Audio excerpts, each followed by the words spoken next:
Of preference shares.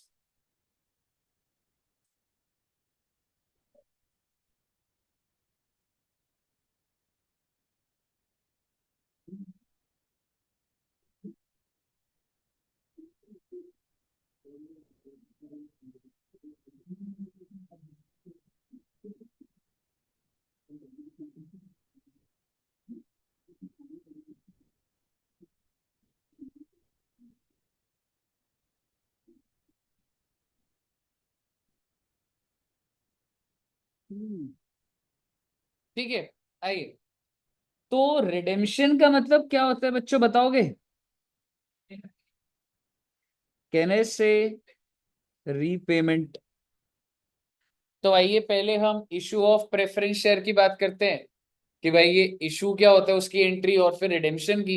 And believe me, अगर आपने chapter को एकदम कॉन्सेप्चुअली, मैं 2-3 केस स्टडीज बनाऊंगा और अगर वो हो गया तो आपका ये चैप्टर ओवर हो जाएगा। ठीक है बच्चे? और एग्जाम में ऐसा होता है कभी कभी ये चैप्टर 10 to 15 मार्क्स का आ जाता है। ऐसा हो सकता है या तो शेयर कैपिटल आए, वो जो इशू ऑफ शेयर वाला है, वो तो फिर भी बड़ा चैप्टर, उसमें 4 क्लास लगती, लेकिन इसमें कितनी क्लास है? बस 2 क्लास। ठीक है बच्चे? तो आइए ध्यान से करेंगे। क्या आप मुझे बता सकते हैं कि जब एक कंपनी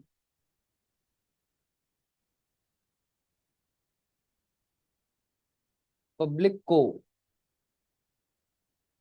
इशू करती है प्रेफरेंस शेयर्स, कितने इशू करे sir? 1 lakh at the rate of 15 each, par value 10। तो रिडेम्पशन की तो बात की बात है, पहले अपन को ये तो समझ आए कि इशू की क्या एंट्रीज होती है। तो क्या आप मुझे बता सकते हैं कंपनी क्या एंट्री डालेगी? एप्लीकेशन एप्लीकेशन छोड़िए, सीधा कैपिटल बढ़ाएंगे। हाँ जी। Bank account debit to percentage, नहीं टू प्रेफरेंस शेयर कैपिटल, वो परसेंटेज डिबेंचर होता था, टू एसपीआर। बैंक में कितना है बच्चे? 15 lakhs, 10 lakhs and balance sheet भी मैच हो जाएगी। एसेट में 15 लाख, कैपिटल 10 लाख और एसपीआर 5 लाख। कोई दिक्कत नहीं आता।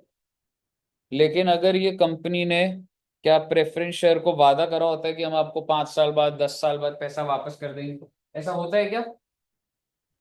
हाँ, बिल्कुल होता है सर जी। तो आप मुझे बताइए, जब भी रीपेमेंट होगी, मतलब ये मैं फर्स्ट डे की नहीं बात कर रहा हूं, ये तो इवेंट हो गया। पहला इवेंट मैंने क्या कर दिया? इशू। दूसरा इवेंट मैं क्या बोल रहा हूं? रिडेम्पशन।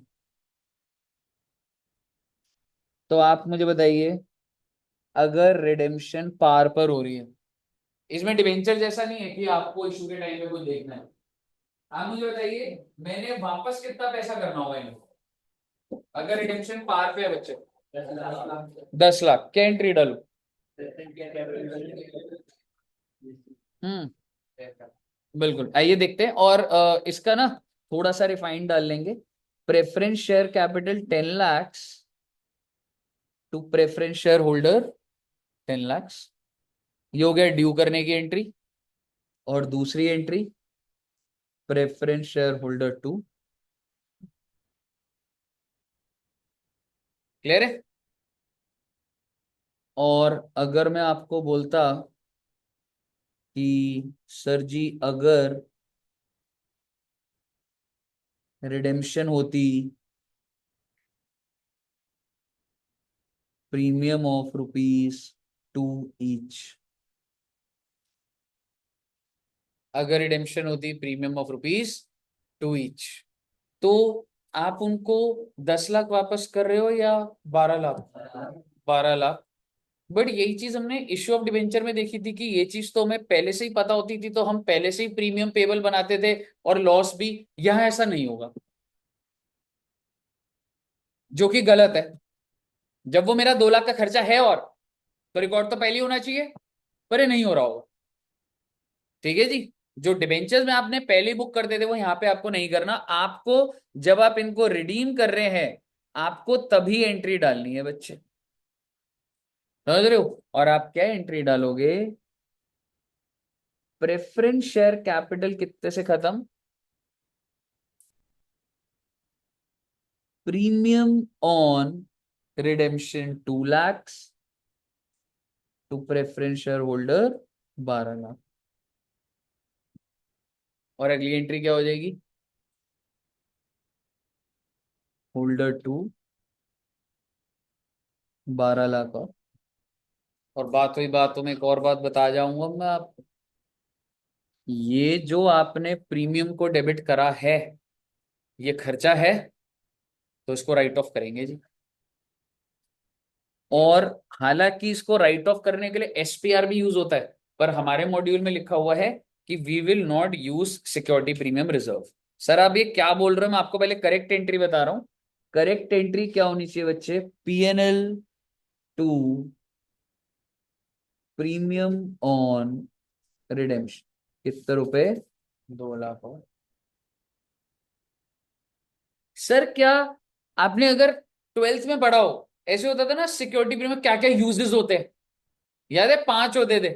उसमें से लिखा हुआ है to write off premium on redemption. तो आपने बचपन में क्या पढ़ा है सर? हम एसपीआर को भी तो डेबिट करके प्रीमियम को राइट ऑफ कर सकते थे। जी हाँ, ये थ्योरेटिकली होता है। लेकिन जो बड़ी कंपनीज होती है, कोई सेक्शन 133 है जिसके अंदर अगर आप एक बड़ी कंपनी की कैटेगरी में आ जाते हैं, तो आप एसपीआर को यूज नहीं कर सकते। और इंस्टीट्यूट ने लिखा हुआ है कि हर क्वेश्चन में we are assuming that the company is a बड़ी कंपनी, और वो एसपीआर यूज नहीं कर सकती, वो सिर्फ और सिर्फ क्या यूज करेगी? पीएन। क्लियर है बच्चे? लिख दीजिए इसको। बस बेटे, तैयार होने वाले हो आप क्वेश्चंस के लिए? लॉस की एंट्री क्यों नहीं करते? हाँ जी, लॉस की एंट्री हम स्टार्टिंग इश्यू के टाइम पे क्यों नहीं करते? दैट्स लॉजिकल बट नहीं, अकेडमिक लेवल में नहीं चल रही। प्रैक्टिकली हो सकता है चल रही हो, जो चलनी चाहिए। अकेडमिक लेवल पे नहीं। कर लिया बच्चों?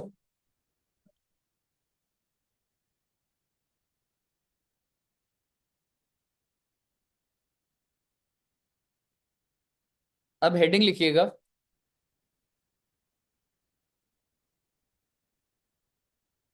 जर्नल एंट्री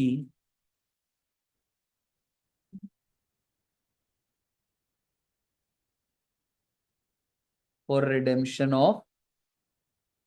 जो हमने भी सीखा है उसी की अब हम एक जगह पे जर्नल एंट्रीज लिख रहे हैं। तो सबसे पहली एंट्री क्या थी बच्चे? Preference share capital debit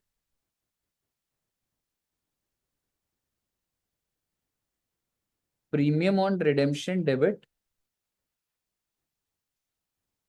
to preference share holders. ये ड्यू की थी ना बच्चों? देन प्रेफरेंस शेयर होल्डर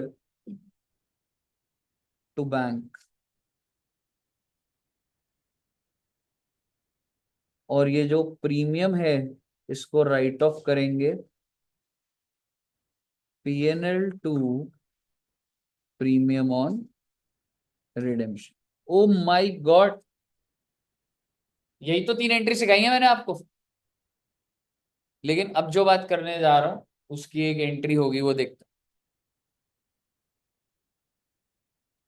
क्या कंपनी का कैपिटल गिर गया या बढ़ गया? हम्म,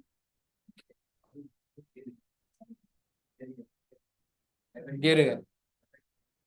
हम्म, कौन से अकाउंट से आपको पता लग रहा है गिर गया है?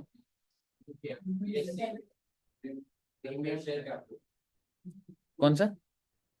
हाँ, premium on redemption is not capital bro, वो तो तू 2 रुपए ज्यादा दे रहा है। एग्जैक्टली, प्रेफरेंस शेयर क्या। और अगर आपसे मैं पूछूं, ऊपर के एग्जाम्पल से रिलेट करूं, तो कितने प्रेफरेंस शेयर थे? उसको 10 से ही तो मल्टीप्लाई करा था आपने। यही तो था, 10 लाख। प्रीमियम कितना दे रहे थे? अरे 12 था। कितने से कैपिटल गिर गया आपका? 10 लाख। भाई साहब लेजर की क्लैरिटी होनी चाहिए। कैपिटल किसको बोला जाता है? जैसे जो equity share capital, preference share capital, par value को ही कैपिटल बोला जाता है। आप ऊपर जो पैसा उठा रहे हो, रिटर्न करो, उसका क्या लेना देना है मेरे को? कैपिटल किसको बोला जाता है? ये रहा 10 लाख का कैपिटल। अब आप मुझे बताइए ये बढ़ गया है या ये कम हो गया? क्योंकि सर जी डेबिट हो रहा है तो कम हो गया है ना। कंपनीज एक्ट कहता है अगर ये कम हो गया है आपको इसको दोबारा बढ़ाना पड़ेगा। You have to restate the capital that is reduce. अब आपको लगा क्यों? बेटे एक बात बताओ, is it a good news company के मालिक कम हो गए? आप सोचो कि अगर मैं आपको बोलूं कि कंपनी है उसमें इक्विटी 10 करोड़ का है, 10 करोड़ का इक्विटी है और डिबेंचर्स भी है 5 करोड़ के, और 10 करोड़ की इक्विटी वाले भाग गए, मतलब मैंने सबको बायबैक कर दिया, मैं जीरो कर दिया, कंपनी कौन चलाएगा फिर? मालिक ही नहीं है उसके अंदर। आप समझ रहे हो? एक बैलेंस शीट के अंदर मालिकों का क्लेम तो दिखना चाहिए। और मालिकों का क्लेम क्या होता है? Equity share capital and preference share capital. और इस केस में क्या उनका क्लेम कम नहीं हो गया? This creates panic. Debenture holder कहता है ऐसा क्या हो रहा है भाई, हालांकि रिडेम्पशन हो रही है, लेकिन लॉ बना हुआ है कि जितने से आपका कैपिटल गिरेगा उतने से कैपिटल उठाना पड़ेगा। You have no choice. अब आप बोलोगे बड़ी अजीब बात है सर, हमें पैसे की जरूरत नहीं है। हाँ तो कोई बात नहीं, मैं आपको ऑप्शन दे रहा हूं। जो चौथी एंट्री आपको सिखा रहा हूं वो ये है, रीस्टेट द कैपिटल। आपको कैपिटल को क्या करना पड़ेगा बच्चे? रीस्टेट करना। रीस्टेट का मतलब आपको बढ़ाना पड़ेगा, तो restate the capital that is,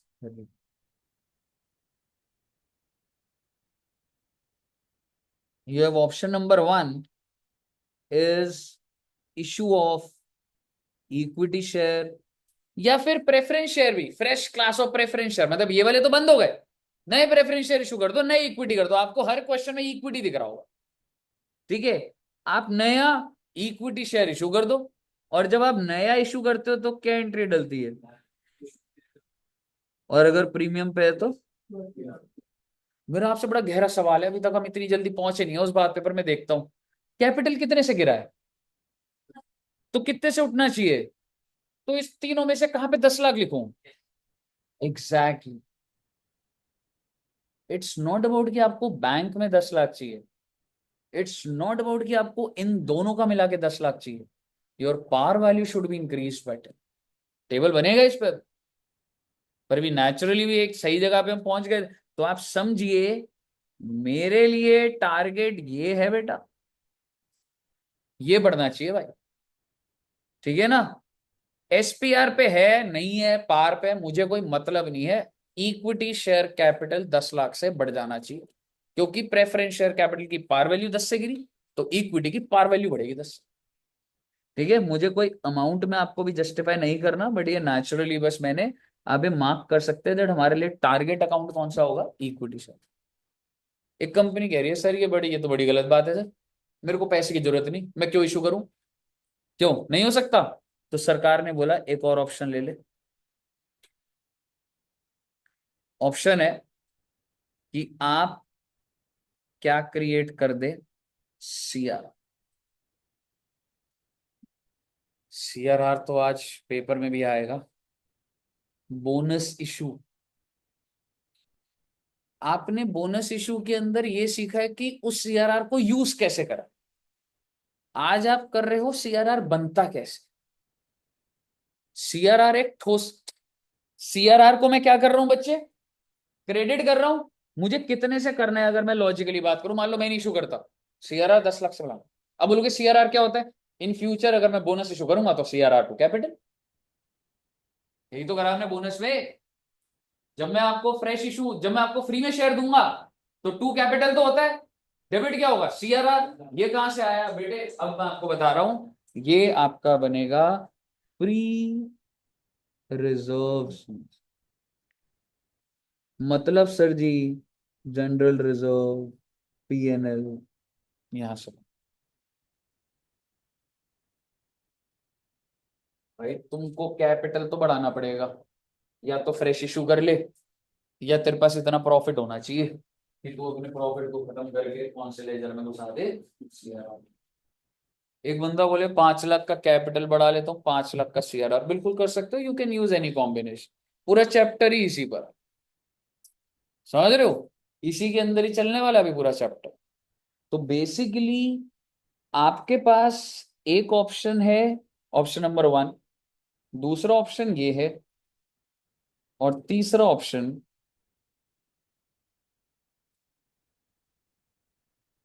option 1 and option. समझ गए बच्चे क्यों लिखा मैंने ऐसे? ये कुछ भी कर सकता है रे, 4 लाख का कैपिटल बढ़ा दे, 6 लाख का सीआरआर कर दे, 9 लाख का कैपिटल बढ़ा दे, 1 लाख का सीआरआर कर दे, obviously considering the balance sheet पूरा केस केस सिनेरियो बनेगा उसमें।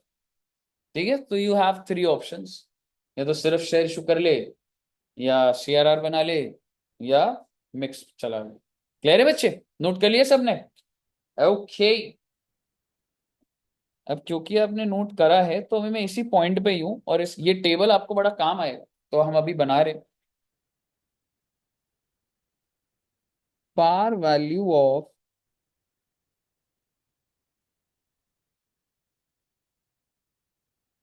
Preference share capital redeemed. Oh my god, par value of preference share capital redeem. हमारे क्वेश्चन में कितने का था बच्चे? 10 लाख है ना। अब मैं देखूंगा सर, बैलेंस शीट देख के प्रॉफिट पता तो लग जाते हैं, जरूरी है क्या फ्रेश इशू करूं?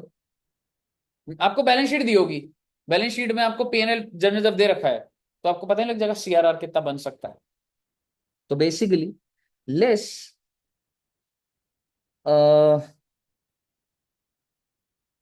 CRR creation out of general reserve, PNL, etcetera etcetera, इससे लिख रहा हूँ, एक दो रिजर्व और ऐड हो जाएंगे कुछ कुछ बीच में, क्वेश्चन जब पढ़ेंगे। पर मुद्दे की बात ये है बच्चे, ये रिजर्व्स को मैं क्या बोल रहा हूं बच्चे? Free reserves. फ्री रिजर्व्स का मतलब पता है बच्चों को? एक बार टॉप पे लिख लीजिए। फ्री रिजर्व्स होते हैं sir available as distribution as dividend. ठीक है, लिखवा देता हूँ, टॉप पे लिख दीजिएगा, free reserves are the reserves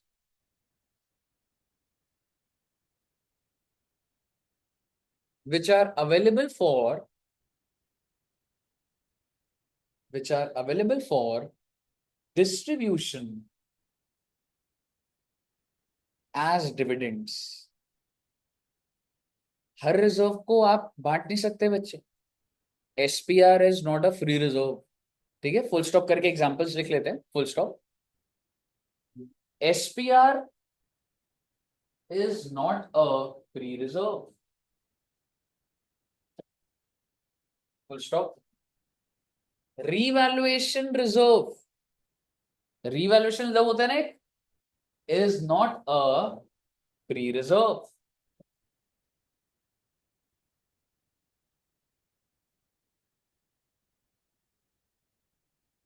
और ये तो आपको पता ही है, general reserve, PNL reserve, free reserve. इसमें एक रिजर्व और आ जाएगा, इन्वेस्टमेंट अलाउंस है, वो अलग से भी जब क्वेश्चन होगा तो तब अपडेट करेंगे।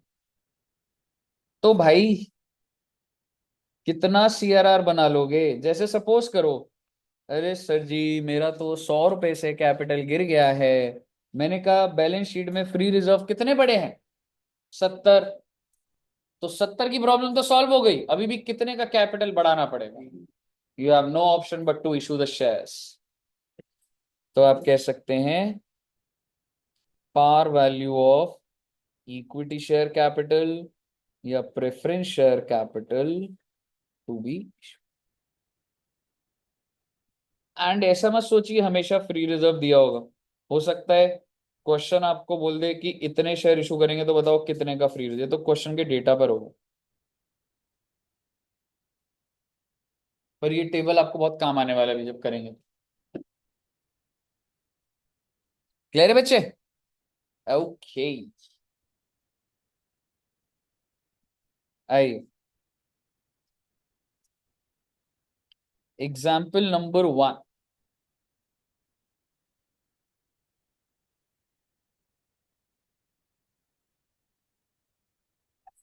अभी अभी अब कौन सा साल खत्म होने वाला है? 31 मार्च 25। प्रेफरेंस शेयर कैपिटल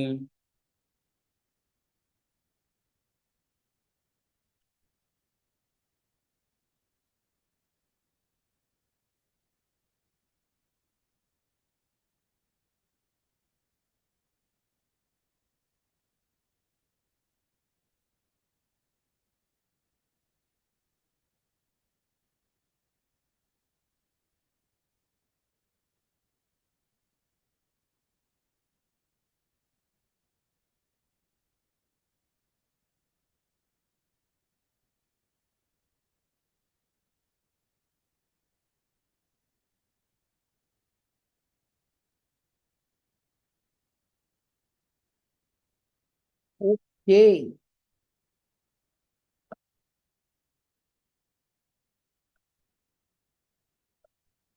लाइबिलिटी का टोटल कितना आ रहा है भाई? कितना? 82? अच्छा 50 लाख भी था, सॉरी।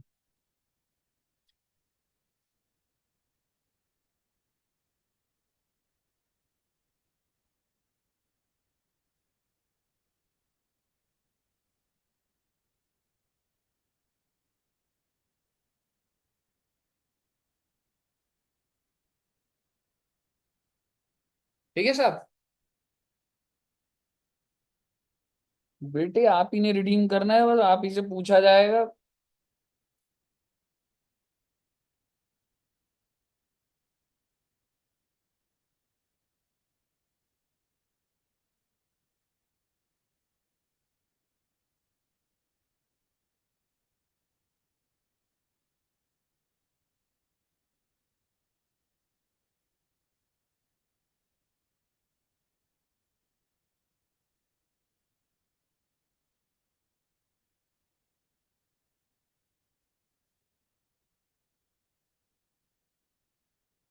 आओ जी, बड़े ही ध्यान से सुनिएगा।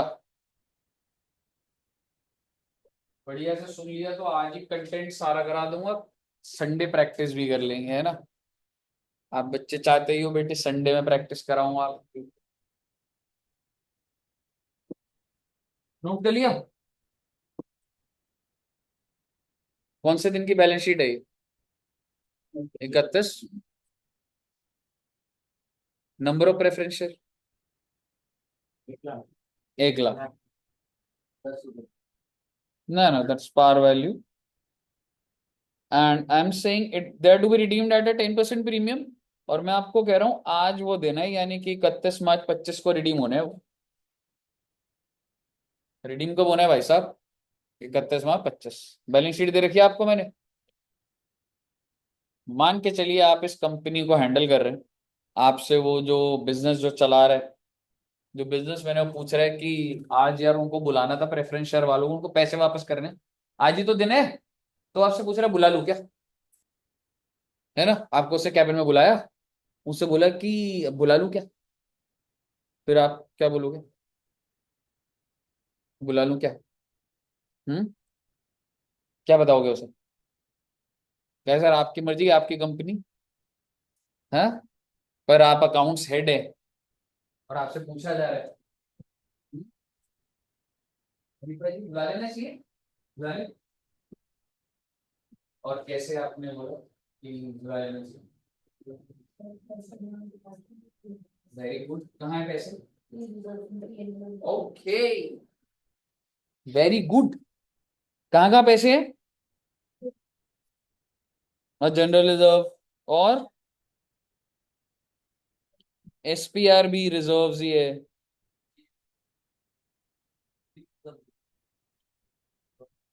इसका मतलब टोटल कैश कितना है? तो फिर ये वाला कैश कौन सा होता है? ये दूसरी करेंसी का है क्या? ये रिजर्व है, वो कैश है। What is the difference between reserve and cash? Reserve use हो सकता है डिविडेंड के लिए, बट रिजर्व्स कहाँ पर होते हैं? आई मीन अगर मैं आपको बोलूं एडू जंक्शन में रिजर्व कहाँ ड्रॉर में पड़े हैं? बैंक में। बैंक में तो बैंक का बैलेंस होता है, वो विड्रॉ, इसका मतलब आपके भी घर में जो बैंक में पैसा पड़ा है वो रिजर्व्स। फिर बॉन्ड्स में। हाँ,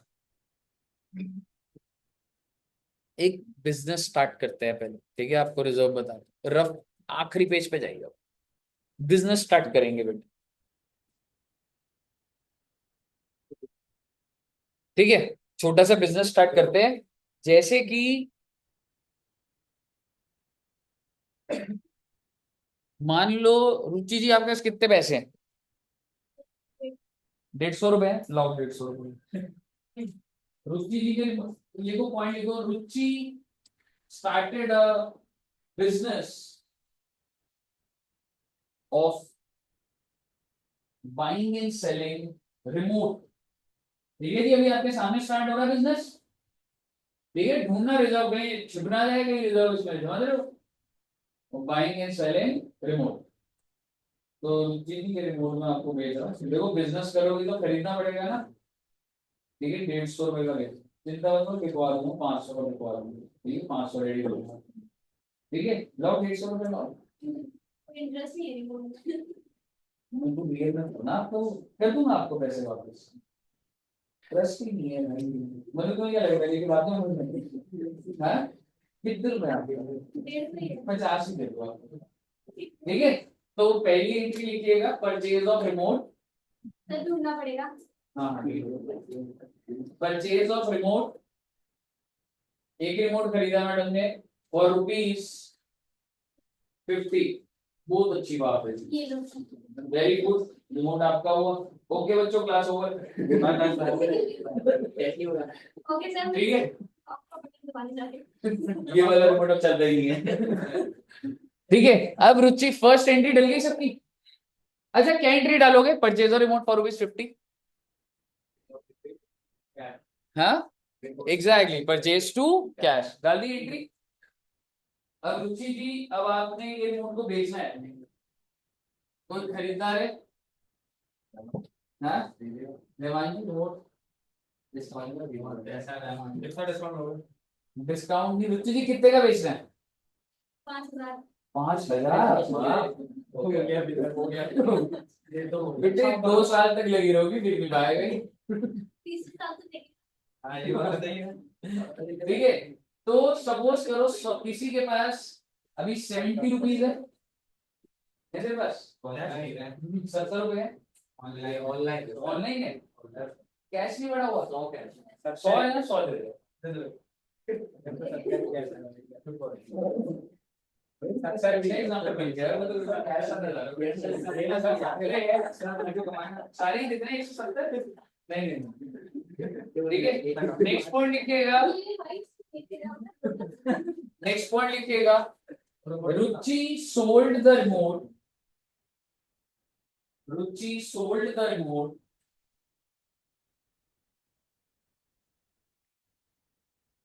फॉर ₹100।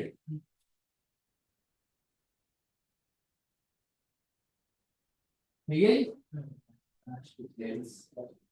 हाँ क्या एंट्री डलेगी, कैश टू सेल्स, बहुत अच्छी बात, इससे ऊपर धंधा नहीं है। That's it. बिजनेस में ट्रांजैक्शन तो ज्यादा होती है, परचेज सेल ही तो होता है ना। आप मुझे ट्रेडिंग अकाउंट बना के दे दो, पीएनएल अकाउंट बना के दे दो, बैलेंस शीट बना के दे दो, ट्रेडिंग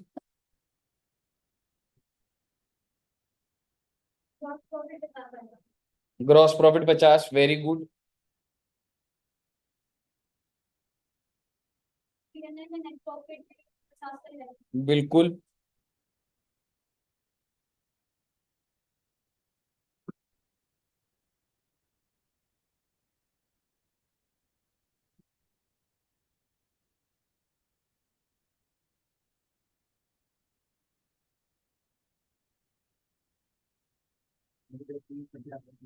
कैपिटल कुछ नहीं है भाई, जीरो, कैपिटल तो डाला ही नहीं धंधे में। हाँ, नेट प्रॉफिट कितना और कैश कितना, और आप नेट प्रॉफिट समझते हैं, पीएनएल होता है। ठीक है जी, अब मेरा आपसे सवाल, रुचि जी के पास कैश कितना हो? अच्छा, और जो आ रहा है वो तो देख लिया, जो दिया तुमने 50 वो गया, तो नेट नेट। हाँ, रुचि जी के पास कितना कैश होगा? ये आराम से, हो सकता है कंफ्यूज हो रहा है बच्चा। आपको धंधा समझ आया, एक चीज 50 की खरीदी, उसको 100 का बेच दिया, तो प्रॉफिट कितने का वो उस पे, ₹50 का। ठीक है, तो ये प्रॉफिट दिख रहा है। ठीक है जी, और मैडम के पास कैश कितना आया होगा? 50 दिया भी था और 100 आया, तो ये थोड़ा, पहले तो मैडम की जेब से 50 गए हैं, पहले तो 50 गए हैं यार, ऐसे ना देख के जर्नल एंट्री में ही देख लो, पहले टू कैश करा है, फिर कैश डेबिट करा है, तो नेट नेट कैश कितने से डेबिट हुआ? तो 50 ही तो आएगा मैडम के पास, 50 ही तो कैश बचेगा धंधा करने के बाद। ठीक है, वो आप अभी क्या हो गया कि एग्जाम्पल के एंगल से आपको लग रहा है कि यार 100 आ जाएंगे और वो चीज है, पर आप समझिए कि अगर अगर ये नॉर्मल में ट्रांजैक्शन बोलूंगा, मैंने पहले खरीदा 50 का तो मेरी जेब से 50 गए और फिर मेरे पास आए 100, तो नेट नेट तो 50 ही बचे ना। अब आप मुझे बताइए, ये जो 50 है ये तो कैश है, ये पीएनएल किधर होता है? ये रुचि जी को जब अभी बिजनेस करा मैडम ने, तो मैडम के पास जो पैसे बचे होंगे तो 50 रुपए बचे होंगे ना। तो पीएनएल कहीं है क्या, बैग में होगा या कहीं होगा या कहीं भी नहीं होता, कहीं भी नहीं होता है पीएनएल। पीएनएल सिर्फ और सिर्फ बुक एंट्री होती है। पीएनएल आपका ये जो नेट प्रॉफिट में आपको बस ट्रांजैक्शन से पता लग जाता है कि मेरा प्रॉफिट है। हो सकता है ये उधारी में सेल करी होती मैडम ने तो भी पीएनएल आता, जो नहीं आता तो ये कहीं एग्जिस्ट नहीं करता। आप एड्यू जंक्शन का बोलोगे सर कैश दिखाओ, कैश में दिखा सकता हूं आपको एक दिन में जो कलेक्शन हो रही है, पर क्या मैं आपको प्रॉफिट दिखा सकता हूँ कि भाई इसके नीचे पड़ा हुआ है प्रॉफिट? ओडीबी में कुछ भी नहीं होता प्रॉफिट। समझ रहे हो, वो भी ये एग्जांपल आपको एकदम से रिलेट इसलिए नहीं मैंने आगे करा क्योंकि वो कैश का ना वो 100 रुपए का कंफ्यूजन आ गया एक आपको। लेकिन आप समझिए, अगर एक इंसान प्रॉफिट कमाता है तो वो प्रॉफिट जो लायबिलिटी साइड पे लिखा होता है ना, उसकी कोई एग्जिस्टेंस नहीं होती। हो सकता है वो प्रॉफिट कैश में आ गया हो, जो कि इस केस में भी था, प्रॉफिट कितने का 50, और अगर कैश में आ गया तो कैश, और अगर उधारी में होता तो डेटर, और अगर उससे मैडम ने गाड़ी खरीदी होती तो कार आ जाए, और उससे अगर स्टॉक खरीद लिया तो स्टॉक आ जाए। कहने का मतलब ये है,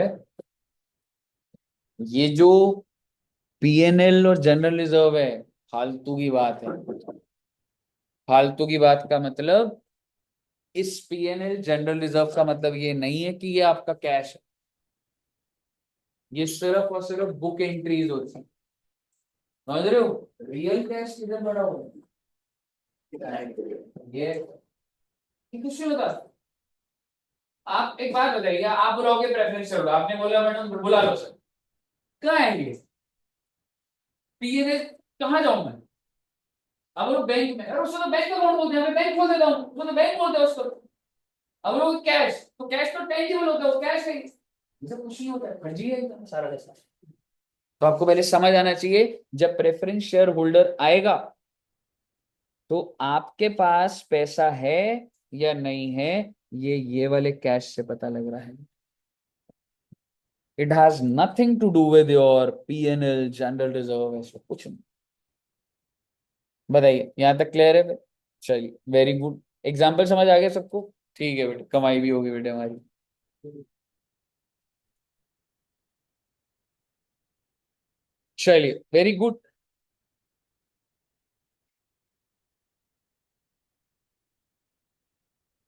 अब मैं एक बार दोबारा आ रहा हूँ क्वेश्चन पे, एक बार दोबारा आ रहा हूँ। ये ना वो 50 रुपए का कंफ्यूजन आ गया क्योंकि वो ना मैडम से गया नहीं था वो, इसलिए नहीं तो ये एग्जाम्पल और आपको करता, पर पॉइंट तो समझा दिया मैंने। पर मुद्दे की बात ये है, मैंने आपसे पूछा था आप ही कंपनी के हेड ऑफ अकाउंट्स के बुला लूं क्या? आप मुझे बताइए, आप कह रहे हो बुला लो। मैंने कहा क्यों बुला लूं, क्या बोलोगे? क्योंकि कैश है। अच्छा, वो जब आएंगे दरवाजा खटखटाएंगे तो कितने पैसे मांगेंगे? 11 लाख मांगेगा वो, because they are being redeemed at 10% premium. वो आएगा 11 मांगेगा, हमारे पास कितने हैं? कोई दिक्कत वाली बात नहीं है जी, पहला एग्जाम्पल है इसलिए अभी मैंने सरप्लस कैश रखा हुआ, आगे के एग्जाम्पल में शॉर्टेज बना दूंगा इसमें। तो आप अभी ये तो कह सकते हो हाँ हाँ बुला लो सर आने दो, लेकिन एक बात और पूछ लेता हूँ, जस्ट आगे का और विजन। जब वो आएगा पैसे ले जाएगा तो कैपिटल कितने से गिर जाएगा? 11 से नहीं गिरेगा, 10 से गिरेगा। तो मुझे क्या फ्रेश इशू करने की जरूरत है, मेरे पास ऑलरेडी बहुत प्रॉफिट है, मेरे पास बहुत प्रॉफिट है भाई। कैसे पता लग रहा है सर? पीएनएल अब यूज करो, है ना, बुक एंट्री है ना वो तो। वो जो एंट्री हमने करी PNL debit, general of debit to CRR, तो मुझे 10 लाख से उठाना है, कितना पड़ा है? पहले क्वेश्चन में मैंने आपके यहाँ पे शॉर्टेज नहीं करवाई किसी भी चीज की। अब हम डालेंगे जर्नल एंट्री। सबसे पहली एंट्री डालिए, प्रेफरेंस शेयर्स को रिडीम करने, ड्यू करने। पहली एंट्री क्या डाली थी बच्चे हमने? Preference share capital debit, premium on redemption debit to, क्या डालो बच्चे? To preference share holder. और नेक्स्ट एंट्री क्या होगी बच्चे? Preference share holder to bank.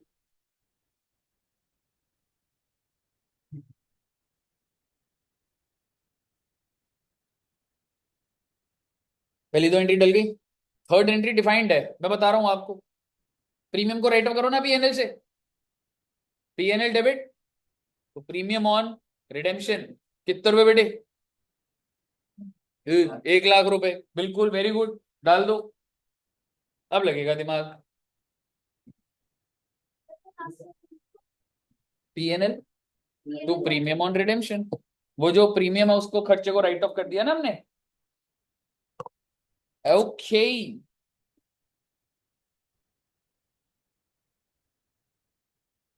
हो गया है ना? अब आप मुझे बताइए क्या बच गया? एग्जैक्टली सिर्फ रीस्टेटमेंट ही तो बच रहे। And as per the balance sheet what do you think, should I go for fresh issue? Makes no sense. Public के पास जाऊं, पैसे मांगू ना, मुझे पैसे की जरूरत, उस प्रोसेस में क्यों जाऊंगा? मैं बैठे बैठे अकाउंटेंट को बोलूंगा कर दे पीएनएल खत्म, कर दे जनरल रिजर्व खत्म, सीआरआर बना दे। तो आप मेरी एंट्री समझिएगा पहले। सर सीक्वेंस में करना है क्या? कुछ कुछ ऐसा नहीं है, पर फिर भी हम जनरल रिजर्व को पहले यूज कर ले। ठीक है, जनरल रिजर्व डेबिट कितना बच्चे? 8 लाख। पीएनएल डेबिट कितना? 2 लाख टू सीआरआर। ओके, समझ आ गई आप? पहला एग्जाम्पल है, कहीं पे कोई रुकावट नहीं है, क्योंकि बेटे शॉर्टेज वॉर्टेज बना दी ना तो दिमाग चलेगा। अगर आपको ये सारी एंट्रीज क्लियर है तो क्या आप अपडेटेड बैलेंस शीट बना सकते हैं? क्यों? ये जर्नल एंट्री डलने के बाद क्वेश्चन ये भी तो हो सकता है ना, prepare balance sheet after redemption. तो बना दीजिए टी शेप में। दिमाग भी तो चलना चाहिए कि बैलेंस शीट अब कैसी दिखेगी। टी शेप में ही बना देना अभी।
पीएनएल हाँ 2 लाख रहेगा, क्योंकि 1 लाख से तो आपने राइट ऑफ भी करा ना।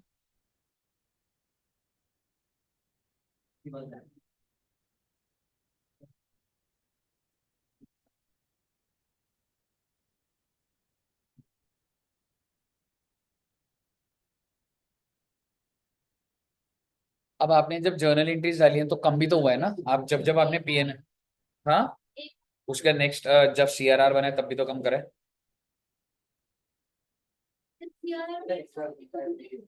2 lakh general reserve, 8 lakh PNL, 2 lakh to CRR. Afifa ji की बंगी बैलेंस शीट।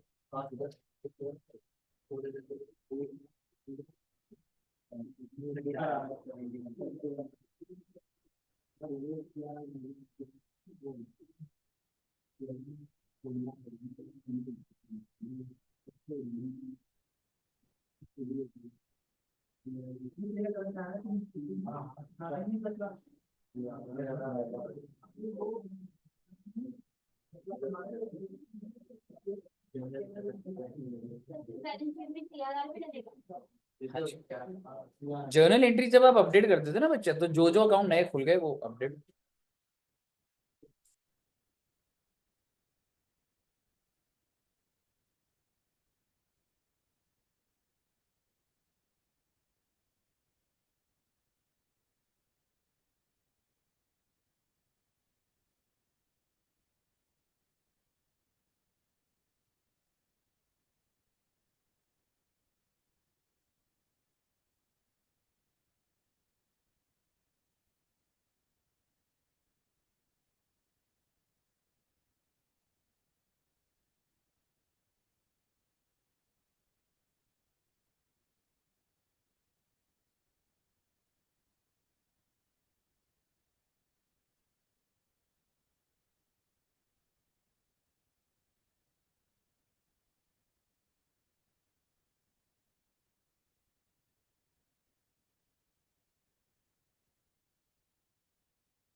हाँ ठीक है ठीक है।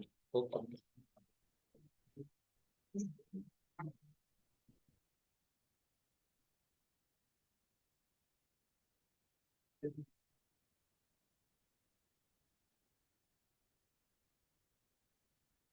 मैच हो गया बच्चों का, पीछे भी हो गया बस। ओके। 71 लाख हो गया ना, सबका मैच हो गया ना। अब मैं एक एग्जांपल ऐसा बना दूंगा जिससे आपका मेजोरिटी, क्योंकि अभी आई थिंक यहां तक समझ आ गया ना सबको। अब देखना बच्चों, कोशिश मेरी यही है, अब एक ही एग्जांपल में आपका हो जाएगा, फिर इसी तरीके का केस स्टडी एक और बना देंगे, और फिर नेक्स्ट क्लास में प्रैक्टिस करेंगे, कंटेंट आपका सारा डन हो जाएगा। सर एक काम करते हैं, डेटर्स को कर देते हैं, टोटल 82 था ना, 60 लाख कर देता हूँ डेटर्स को। 70 75, कैश कितना रह गया, बन गई शॉर्टेज। आगे सुनिएगा, जनरल रिजर्व की जगह percentage debentures 8 lakh,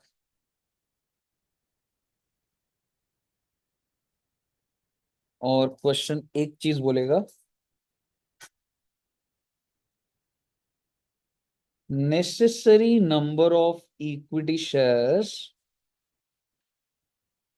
are to be issued at the rate of 12 each, जिसकी पार वैल्यू क्या होगी, 10।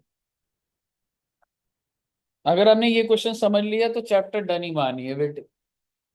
पहले इसको नोट करोगे या बोलूं एक बार पहले, नोट करोगे पहले, चलिए नोट।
जी साहब, कर लिए बच्चों ने नोट?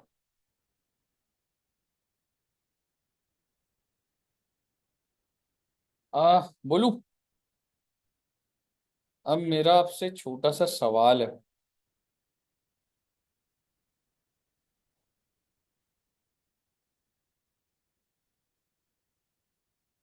छोटा सा सवाल ये है, और सवाल क्या है? मैं तो आपको ये कह रहा हूं कि आप सिर्फ दो प्रॉब्लम का सल्यूशन निकाल देंगे, आपका क्वेश्चन सॉल्व हो जाएगा। और चलो, इस प्रॉब्लम तक आने के लिए मैं आपको बताता हूँ कुछ एंट्रीज हैं जो इररिस्पेक्टिव, जो हमको सिचुएशन फेस करनी है वो है। जैसे प्रेफरेंशियल को ड्यू तो करना ही है ना, पेमेंट तो करनी है ना, जैसे तैसे करके। ठीक है, तो आइए पहली जर्नल एंट्री डालते हैं। आप ये ऐसे भी बनाइएगा नहीं, पहली जर्नल एंट्री डालिए। क्या जर्नल एंट्री डालूं बच्चे मैं? Preference share capital debit 10 lakhs, premium on redemption how much, 1 lakh, to preference share hold. Irrespective question, जो मर्जी आगे चलाता रहे, कैश है नहीं है जो मर्जी। पहली एंट्री डाली। नेक्स्ट एंट्री, भाई मैं पैसा अरेंज कर लूंगा भाई। ठीक है, आपको अभी दिख रहा होगा पैसा नहीं है, बट मैं आपको ये दिखाना चाहता हूँ कि कुछ चीजें उस प्रॉब्लम से इम्पैक्ट नहीं हुई। पैसा मैं अरेंज कर लूंगा, अभी नहीं है पर मैं कर लूंगा। नेक्स्ट एंट्री भी डाल दीजिए, preference share holder to bank. Third entry, और मैं राइट ऑफ करूंगा ही करूंगा भाई, PNL to premium on redemption. अब सारा झमेला उस चीज का है कि सर आपके पास पैसा तो है नहीं, पहली बात, और दूसरा कितने फ्री रिजर्व यूज करने हैं। आपके दिमाग में हो सकता है चल जाए सर 4 लाख, है ना, पर वो देखने वाली बात है। हाँ, देखेंगे उसको। आप मुझे बताइए, ये तीन एंट्रीज आपको क्लियर है? कोई भी क्वेश्चन आएगा ना, आप ये तीन तो बिना क्वेश्चन को चाहे समझे डाल सकते हो, इतने फैक्ट्स। अब आप समझिए, आपको दो प्रॉब्लम्स का सल्यूशन चाहिए बच्चों, और प्रॉब्लम नंबर 1 है कि सर हमारा ना कैश की ना शॉर्टेज चल रही है सर जी। क्यों नहीं चल रही शॉर्टेज? शॉर्टेज ही तो है। कितना पैसा चाहिए था आपको? 11। कितना है आपके पास? कितनी शॉर्टेज चल रही है? 4। और ऐसे क्वेश्चन में थोड़ा सा ऐप भी हो सकता है, ट्रैक्टर से प्लांट एंड मशीनरी 2 लाख की बेच दी तो 2 लाख और आ गया, ये तो क्वेश्चन अपडेट होता जाता है। पर आप अभी पहले स्ट्रक्चर समझिए, मैं क्या कर रहा हूं बच्चे। मैं लिखूंगा अवेलेबल कैश, नहीं सॉरी, सबसे पहले हम लिखेंगे रिक्वायर्ड कैश।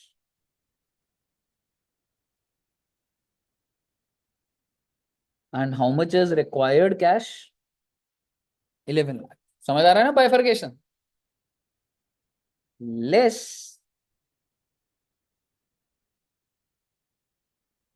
अवेलेबल कैश कितना?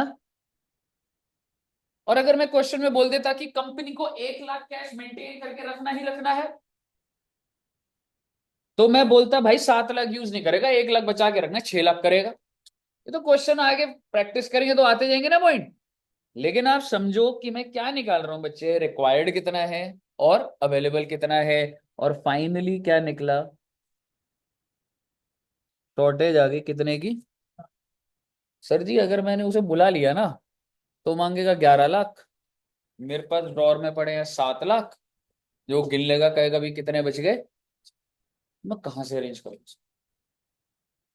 क्वेश्चन हो सकता है आपको बोल देगा प्लांट एंड मशीनरी बेच दी, तो मैं ऊपर वाले में ही बेच बुचा के एंट्री डाल के कैश निकालूंगा। पर अभी इन दिस क्वेश्चन, अब ये शॉर्टेज पूरी कैसे करूं? इस लाइन से, necessary number of are to be issued at the rate of 12। क्या आप मुझे बता सकते हैं नंबर ऑफ इक्विटी शेयर जो मुझे इशू करने पड़ेंगे, सो दैट मेरे पास 4 लाख रुपए आ जाए,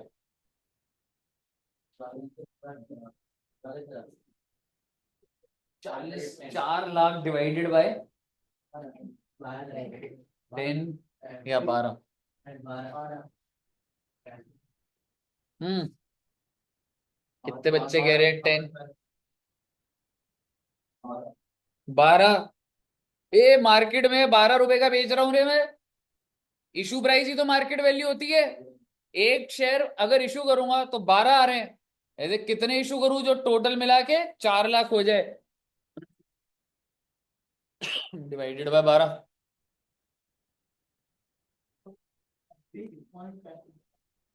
तो उसको एक आगे बढ़ा लेंगे हम, कोई दिक्कत वाली बात नहीं। 33,334 फ्रैक्शन में शेयर इशू नहीं हो सकते। आपको ये याद करने की बात थोड़ा ना है ये, लेकिन ये तो कॉमन सेंस की बात है ना। अगर मुझे 4 लाख चाहिए, मेरे पास 4 लाख की जरूरत है, ठीक है, तो मैं अब ऐसे थोड़ा ना करूंगा पार वैल्यू कितनी है मार्केट में, उसका जो भाग उस हिसाब से तो चाहिए। मान लो मेरा पोर्टफोलियो है स्टॉक मार्केट के अंदर, आज मुझे 4 लाख की जरूरत है, तो मैं पार वैल्यू के हिसाब से शेयर बेचूंगा। ये अगर मैं आपको बोलूं मेरे पास 4 शेयर एमआरएफ के बड़े, लाख रुपए वैल्यू, 4 ही बेचूंगा ना। पार वैल्यू कितनी है उसकी? 10 रुपए है। एमआरएफ की पार वैल्यू 10 रुपए है, मार्केट वैल्यू 1 लाख है। कितने शेयर बेचू? उसके 4 बेचूंगा, आ तो जाएंगे 4 लाख रुपए। मार्केट वैल्यू देखी जाती है, ठीक है। तो आप ये कह सकते हैं कि मैंने इसको किससे डिवाइड करा है? Issue price. And this is not it. Cash की प्रॉब्लम तो सॉल्व हो जाएगी, पर हमें सिर्फ कैश देखना होता है या मुझे सीआरआर की प्रॉब्लम भी देखनी? कैश आ जाएगा सर अगर आपने इशू कर दिया तो, पर अभी ये कंफर्म्ड बात नहीं। अगर अब मैं देख रहा हूं प्रॉब्लम प्रॉब्लम नंबर 1 का सोल्यूशन ना बच्चे, अगर तुमने इतने शेयर इशू कर दिए तो प्रॉब्लम 1 इज ओवर, है ना। प्रॉब्लम नंबर 2, और प्रॉब्लम नंबर 2 क्या है? अगर आप ये टेबल बनाएंगे, what is the par value of preference share capital redeemed? 10 lakhs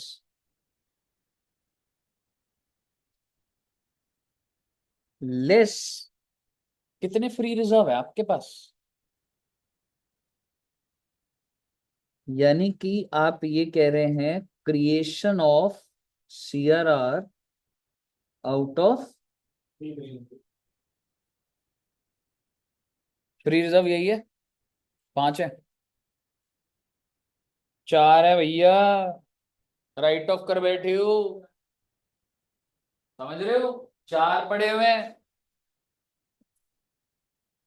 6 lakh रुपए का पार वैल्यू बढ़ाना जरूरी है, नहीं तो कंप्लायंस कैसे कर लोगे?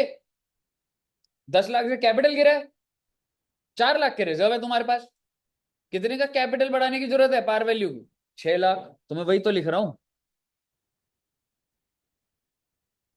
par value of equity share capital to be,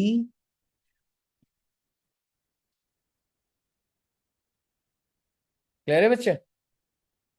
और आप बता दो, प्रॉब्लम नंबर 2 का सोल्यूशन तो ये आ गया सर जी, 6 लाख रुपए का कैपिटल बढ़ाना पड़ेगा। कितने शेयर इशू करूं? नंबर ऑफ इक्विटी शेयर किससे डिवाइड करूं इसे? हम्म,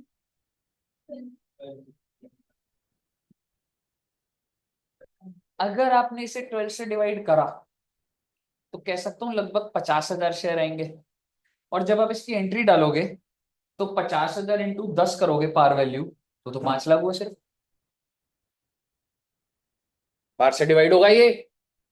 ए भैया, मेरे को पार वैल्यू बढ़ानी है, और पार वैल्यू बढ़ाने के लिए मुझे 10 से डिवाइड करना पड़ेगा। 60,000 आएगा तभी तो एंट्री डालूंगा। 60,000 इंटू 10।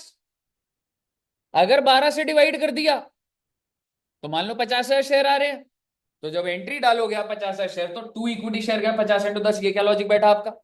आप अभी एंट्री डाल के फंस जाओगे, तब फंस जाओगे। तो आपको समझ आया कि ये किससे डिवाइड होना चाहिए बच्चे? पार वन। लॉजिक है बात का, याद करने की थोड़ा ना कोई चीज। which means number of equity shares to be issued is 60,000 shares. अब आप मुझे बता दीजिए, ये पिक्चर है, या तो 33,000 इशू करो या तो 60,000 करो, विच एवर इज लोअर बोलू, कौन से शेयर अगर मैं इशू कर दूं तो दोनों प्रॉब्लम सॉल्व हो जाए? हैज टू बी 60,000, क्योंकि 60,000 कर दिए तो पैसा भी तो आ ही जाएगा ना, और अगर मैं 33 करता हूं तो पैसा तो आ जाएगा, पर यहां फंस जाऊंगा। So whichever is higher. So problem number 1 और प्रॉब्लम नंबर 2 से जो भी शेयर्स आएंगे बच्चे, which ever is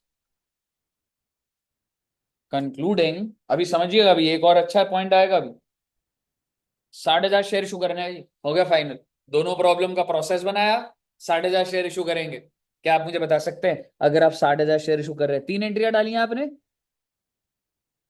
bank to equity share capital to SPR, 6,12,000 का था ना, 1,20,000, 7,20,000। क्लियर है? और अगर आपको क्लियर है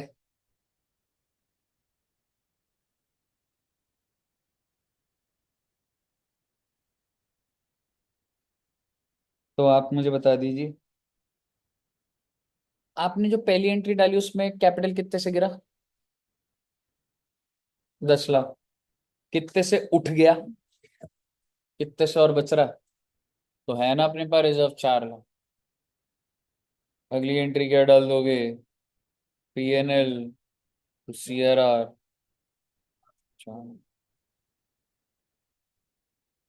समझ आया बच्चे? डाल दीजिए एंट्री। एक बार ऊपर वाला डाउट, जो 33,334 है, उसको पार वैल्यू से मिलता है 10 से, तो वो 3 लाख रुपए है, वो 4 लाख कैसे बनेगा? 7 लाख है। तू जब इशू 12 में करेगा तो 33,334, जब बेचेगा तो 12 रिसीव करेगा, तो 33,334 इंटू 12 करना, पैसे के लिए देते हैं बैंक अकाउंट। प्रॉब्लम नंबर 1 तो बैंक अकाउंट का सोल्यूशन दे रही है ना, अगर, हाँ अगर तेरा ये आंसर, अगर ये मतलब तू कहता बैंक में 40 आते पर वो फिर मेरा कैपिटल कितने से बढ़ता? 3,33,340। बट मेक्स नो सेंस, मुझे तो कितने से बढ़ाना था? 6,00,000। तो इसे मैं विच इज हायरली। हाँ जी बच्चन, है दस। 2 लाख का जो प्रीमियम आएगा उसका आगे क्या है? यार कुछ भी नहीं, बैलेंस शीट में आ जाएगा। हर कुछ में ऐसे लगेगा। यार हर क्वेश्चन में ऐसा नहीं करना, मैं आपको और हायर लेवल करा रहा हूँ। क्वेश्चन ना आपको लैंग्वेज में हिंट दे देगा कि कौन सी प्रॉब्लम की वजह से हम फंस रहे। समझ रहे? मैंने तो तुम्हें वो हिंट नहीं दी क्वेश्चन में, वो लैंग्वेज में, पर जब मैं आपको क्वेश्चन कराऊंगा तो आप समझोगे कि सर क्वेश्चन ने बता दिया, प्रॉब्लम नंबर 1 के हिसाब से ही निकालना। एग्जैक्टली मैं तो आपको केस स्टडी के एंगल से लॉजिक क्रिएट करके दे रहा हूँ, फिर क्वेश्चन पे हम अप्लाई कर।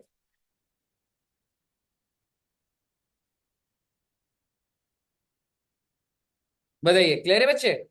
इस पे ना एक मॉड्यूलेशन और करूंगा तो आपको अच्छा लगेगा, एक बार नोट कर लीजिए। कर लिया नोट बच्चों ने?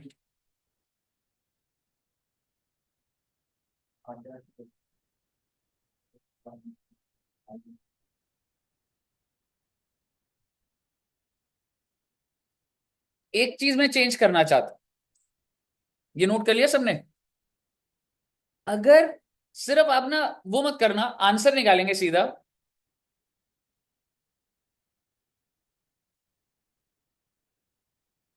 अगर कैश 2,00,000 होता और डेटर्स 65,00,000 होता, आप चाहे लिख सकते हैं, आप एक उसी केस के अंदर ही ओब्लिक करके ना बस ये कर दो कि मैंने 60 को कितना कर दिया और 7 लाख को कितना कर दिया, चाहे वहीं पे ही कर दो एक बार, यही चेंज करा बस थर्ड केस स्टडी के अंदर। ठीक है जी, प्रॉब्लम नंबर 1 बता दीजिए हम।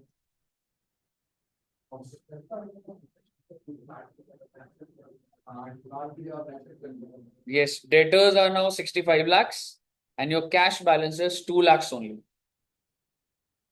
शॉर्टेज बता दीजिए।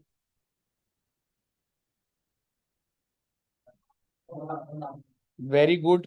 और बता दीजिए कितने शेयर इशू करूं मैं?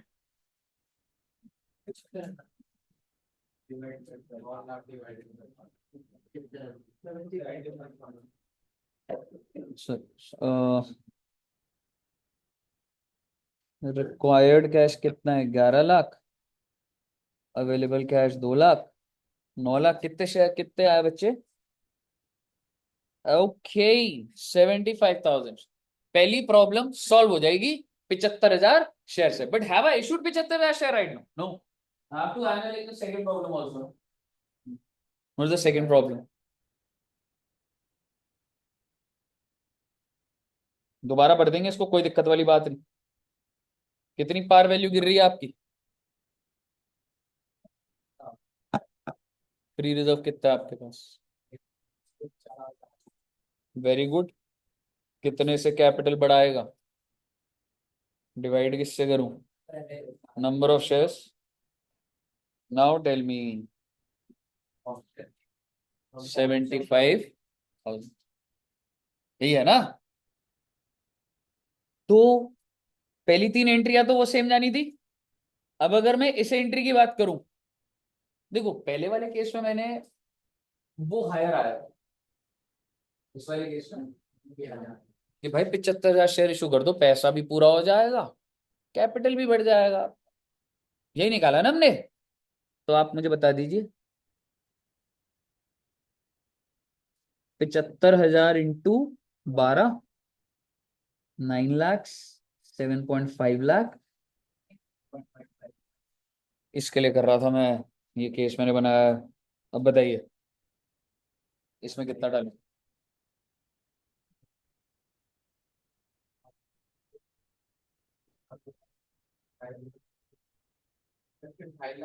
एग्जैक्टली। आप कैपिटल कितने से गिराया था? 10। उठा कितने से दिया? 7.5। कितना बच गया? 2.5 लाख। पर आपके बच्चे के दिमाग में आता है, अरे सर हमने 4 बनाया। अरे वो तो वर्किंग का पार्ट था। अभी मैं सोच लीजिए कि ये फाइनल हो गया था ऊपर वाला।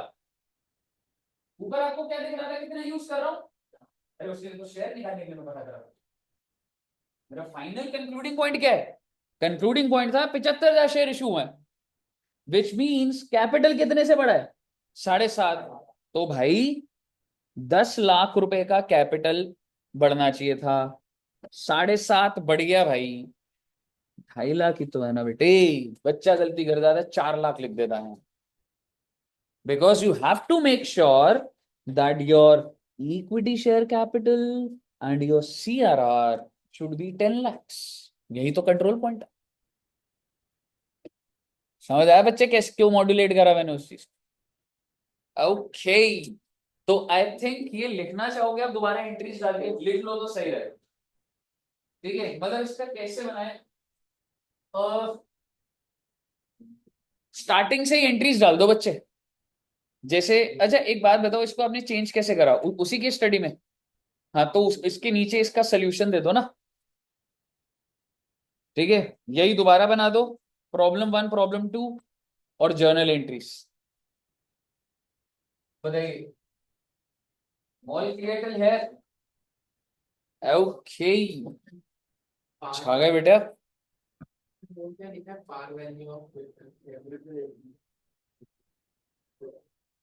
रिडीम वो डिक्रीज दिखा रहा।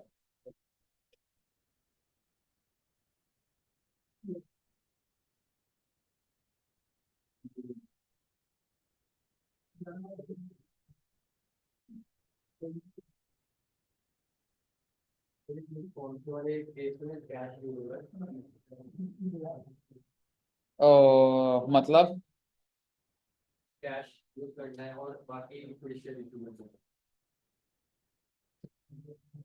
तो अगर तू 75,000 शेयर्स वो कर लेगा, तो तेरे पास अवेलेबल कैश इतना आ गया ना, तेरे पास 9 लाख की शॉर्टेज थी, तो तेरे पास बैंक में 9 लाख आ गए। तो जब आप रीपे कर रहे हो तो 2 लाख तेरे पास ऑलरेडी थे, 9 लाख और आए तो 11 हो गए, तो बैंक की माइनस में नहीं रखना। बताइए कह रहे बच्चे? पर अगर वो बोलता कि हमें 1 लाख या 2 लाख पहले से ही मेंटेन करके रखा है, फिर हमें और शॉर्टेज फिर वो तो अब वो क्वेश्चन स्पेसिफिक अब जब देखेंगे ना, तो वो but the entire process is this, इसी के अंदर हम फिट इन करेंगे और रिजल्ट अपने आप निकल कर आएगा सर। 4 बजे, पर मैंने करा दिया वैसे तुम्हें। कितने बजे तक क्लास थी? 4 बजे, 4:30 तक थी। पर हाँ वैसे हो गए, है ना मेरे हिसाब से बच्चे। ये सिर्फ ये समझ आ गया ना आपको? ठीक है, नेक्स्ट क्लास पे हमने 5 6 7 क्वेश्चन प्रैक्टिस कर रहे हैं, डेटा तो खत्म हो चुका है प्रेफरेंस। अगर आप में से कोई बच्चा सॉल्व करना भी चाहता हो घर में, आप क्वेश्चन सॉल्व कर सकते हो। 2 3 नोट लिखवा दूंगा बस मैं, 1 2 चीजों के। नेक्स्ट क्लास में चैप्टर ओवर करेंगे, ठीक है बच्चे? आई ट्राई कि अगर मैं संडे रख सकूं, ठीक है साहब? ऑनलाइन में भी क्लियर है? Ananya ji all clear? चलिए, ओके बच्चे, thank you very much, bye bye bye.